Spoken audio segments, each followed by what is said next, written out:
Communication, esprit, 13 300. Développement personnel en Provence vous présente les corps subtils. Angéologie, Reiki, lithothérapie, PNL, programmation neuro-linguistique, philosophie, communication. Les corps subtils. Les corps subtils. Est-ce un souvenir? Un voyage? Un souvenir de cette vie? D'une autre vie? De la vie d'autrui? Qu'est-ce qu'un déplacement des corps subtils? Qu'est-ce un voyage astral? Est-ce un monde des émotions ou des sentiments? Que sont-ce des énergies? Qu'est-ce un au-delà? Qu'est-ce qui serait proche du corps physique? Qu'est-ce qui en serait le plus éloigné?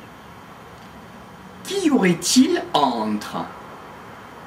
Que seraient les corps subtils? Où se situer pour faire un voyage astral? Où être? Cela nous ferait aborder un peu le thème de l'alchimie. Alchimie, chimie ou intuition? Cela frôlerait un peu le côté mystique de l'intuition, du ressenti. L'alchimie viendrait un peu du Moyen-Âge, où il était demandé à certains êtres humains de communiquer avec les anges. Pourquoi?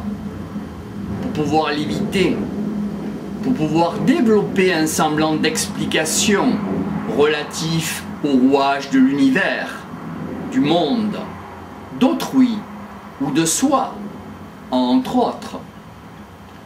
Peut-être d'être invisible, de comprendre le langage des animaux, et aussi pour comprendre le langage des êtres humains, en plus de transmuter les métaux, de ramollir le verre,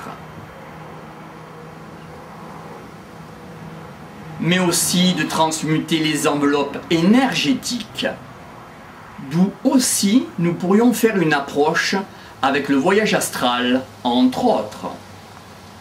Qu'est-ce transmuter les enveloppes énergétiques? Ou connaître les degrés de la chaleur pour la chimie, mais aussi de connaître sur un plan lumière, connaître aussi les degrés de la chaleur pour une transmutation, et de connaître le passage d'une enveloppe à une autre. Voir à travers une synchronicité ou une rupture ou faille de synchronicité, pourquoi pas? Donc ce serait une priorité de la lumière qui serait demandée par rapport à la matière, donc une priorité de l'esprit. Il aurait été demandé aux alchimistes d'être plus dans la lumière et moins dans la matière, même s'ils travaillaient depuis dessus peut-être longtemps, être en priorité dans la lumière. Cela impliquerait de ne pas être dans l'ego, donc de s'en détacher, et le moi de s'en écarter, de faire une approche peut-être par rapport à de l'angéologie. Quel esprit pour s'approcher de la lumière? Où aller? Par rapport à plus tard Descartes, être maître et possesseur de la nature, cela s'opposerait un peu au doute. On serait un peu divisé pour régner.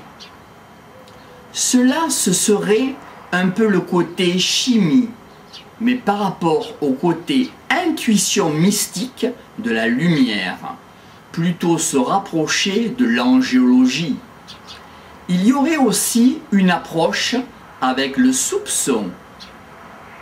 Comment passer d'un arbre de vie à un arbre de la connaissance? comment se positionner par rapport à un arbre de vie ou un arbre de la connaissance. Quel esprit alchimie.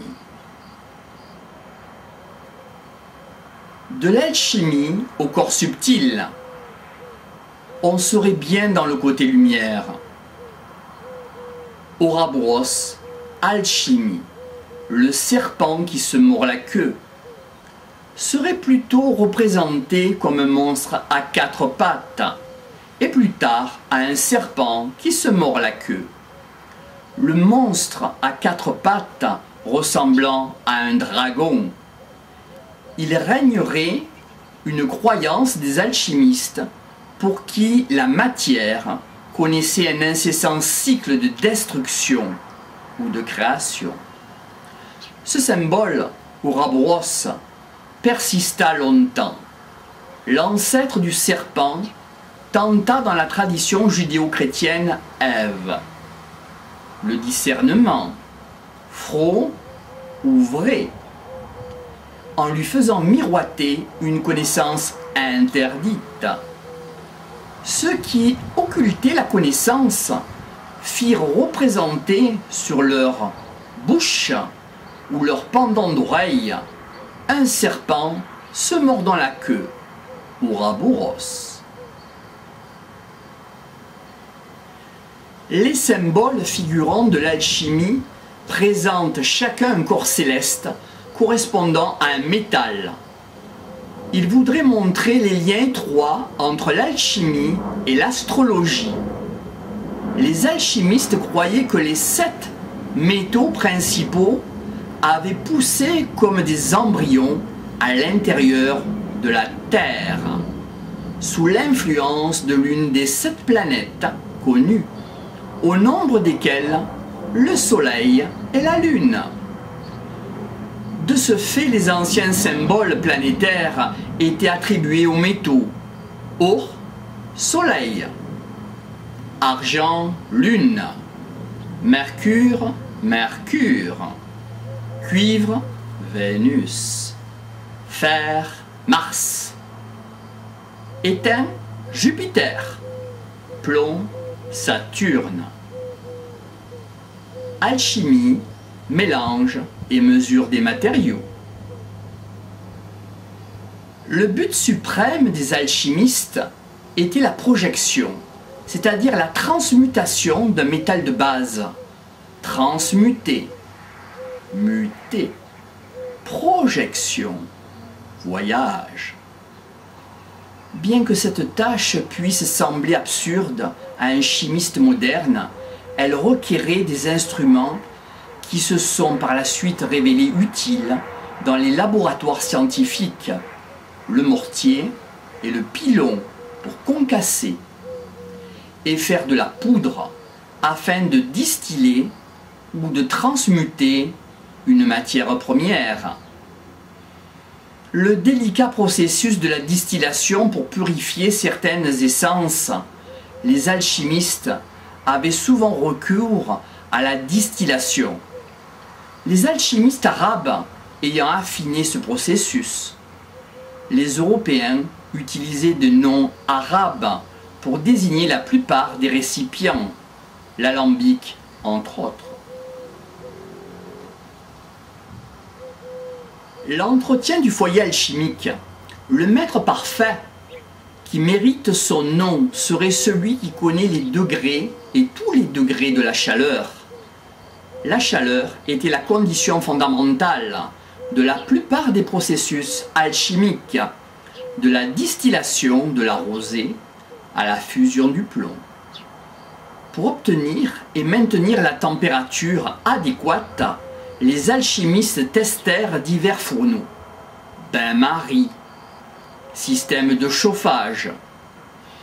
Les adeptes, en quête de la pierre philosophale, découvrirent fortuitement les bases de la chimie appliquée, discipline qui se fit attendre assez longtemps.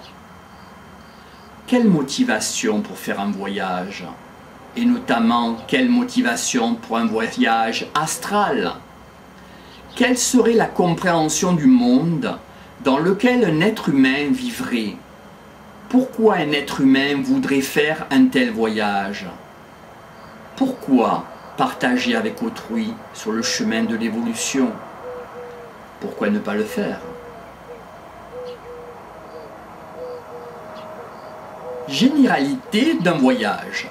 Par exemple, pour un rêve, quand un être humain dort, un sommeil réparateur serait différent de l'apparition des rêves. Les rêves apparaîtraient quand un être humain serait reposé. Faire un rêve le matin, après la nuit réparatrice, donc le matin, un être humain ferait des rêves. Ou pendant un temps de sieste. Comment se préparer à un voyage astral ou énergétique? Encens, calme, vêtements amples, chaleur douce, lumière tamisée, ou soleil, ou musique adaptée. Le biofeedback, le soir, de la journée passée, se remémorer rapidement sa propre journée avant de s'endormir. Le matin, rappel rapide de ses rêves. Le matin. Cela permettrait d'avoir un fil conducteur pour une concentration, une méditation. Et cela s'opposerait à avoir des pensées résiduelles en trop, pour que les pensées résiduelles soient moindres. Les corps subtils seraient des enveloppes avec des vibrations dites supérieures. Lorsqu'un être humain infuse une énergie, et plus particulièrement la dite énergie, à un nouveau rêve, alors le monde se transformerait. Un rêve, cela impliquerait un monde. Les voyages dans les corps subtils, voyage éthérique, voyage astral, voyage mental, méditation, voyage aurique, voyage causal, de cause à effet, voyage céleste, voyage divin. 0, le corps physique, analytique, chimique, mécanique, biologique. Le corps physique où se déroulent les phénomènes chimiques, mécaniques et biologiques. C'est le monde de la matière. Le corps physique se doit de respecter les lois physiques, temps, espace, matière. Le corps physique est le plus dense, au point d'atteindre la densité de l'état que l'on nomme matière.